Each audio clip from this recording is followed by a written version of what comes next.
सबसे दर्दनाक सजा वो नहीं होती जो आपने की हो। सबसे दर्दनाक सजा वो होती है जो आपने की ही ना हो, फिर भी आपको भुगतनी पड़े। क्या कभी आपके साथ ऐसा हुआ है कि आपने कुछ गलत नहीं किया, फिर भी जिंदगी ने आपको ही सजा दी? कभी सोचा है ये आपकी गलती है या आपके माँ बाप के कर्मों का असर? आज की ये कहानी आपकी सोच बदल देगी। क्या आपने कभी सोचा है कि कुछ लोग बिना गलती के भी दर्द क्यों झेलते हैं? क्या सच में माँ बाप के कर्मों का असर उनके बच्चों पर पड़ता है? ये कहानी है राहुल की।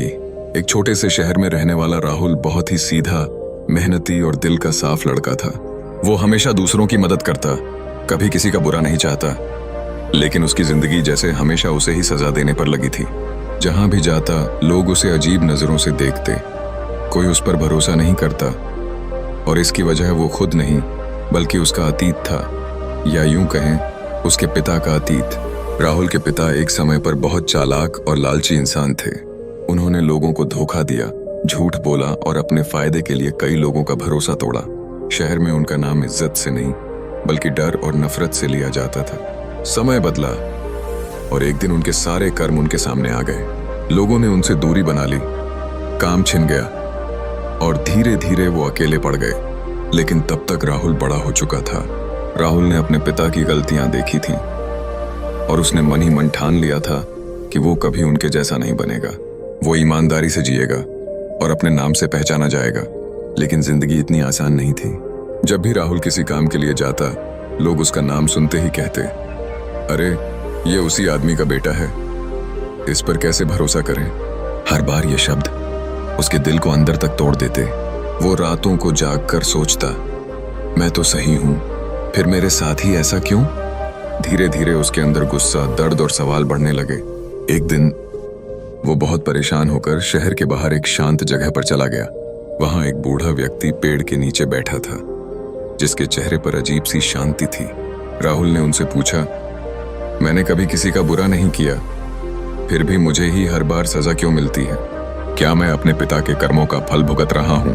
बूढ़ा हल्का सा मुस्कुराया और बोला, बेटा, कर्म कभी खून से एक इंसान से दूसरे इंसान में नहीं जाते, लेकिन उनका असर जरूर जाता है।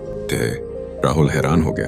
मतलब? बूढ़ा बोला, तुम्हारे पिता ने जो किया उससे लोगों के दिल में डर और अविश्वास पैदा हुआ, और अब वही अविश्वास तुम्हारे रास्ते में खड़ा है। ये सजा नहीं है, ये एक परछाई है जो तुम्हारे साथ चल रही है। राहुल चुप हो गया। बूढ़े ने आगे कहा, लेकिन याद रखना, परछाई हमेशा वहीं तक रहती है जहां तक तुम उसे रहने देते हो। अगर तुम अपने कर्म बदलोगे, लोगों का भरोसा जीतोगे, तो धीरे धीरे ये परछाई खत्म हो जाएगी, क्योंकि मंजिल हमेशा अपने कर्म तय करते हैं, किसी और के नहीं। उस दिन राहुल के अंदर कुछ बदल गया। उसने तय किया कि अब वो हार नहीं मानेगा। अगले दिन से उसने फिर से कोशिश शुरू की। लोग उसे शक की नजर से देखते रहे, लेकिन इस बार वो रुका नहीं। वो हर छोटे काम को पूरी ईमानदारी से करने लगा, लोगों की बिना मतलब मदद करने लगा। शुरुआत में किसी ने ध्यान नहीं दिया, लेकिन धीरे धीरे लोगों को फर्क दिखने लगा। एक दिन वही आदमी जिसने उसे पहले काम देने से मना कर दिया था, उसके पास आया और बोला, मुझे तुम पर भरोसा है। ये शब्द सुनते ही राहुल की आंखों में आंसू आ गए।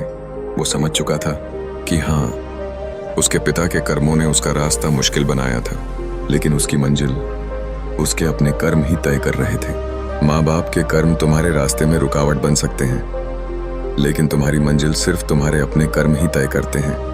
अगर आप मानते हो कि इंसान अपनी किस्मत खुद बदल सकता है, तो इस कहानी को आगे जरूर शेयर करना।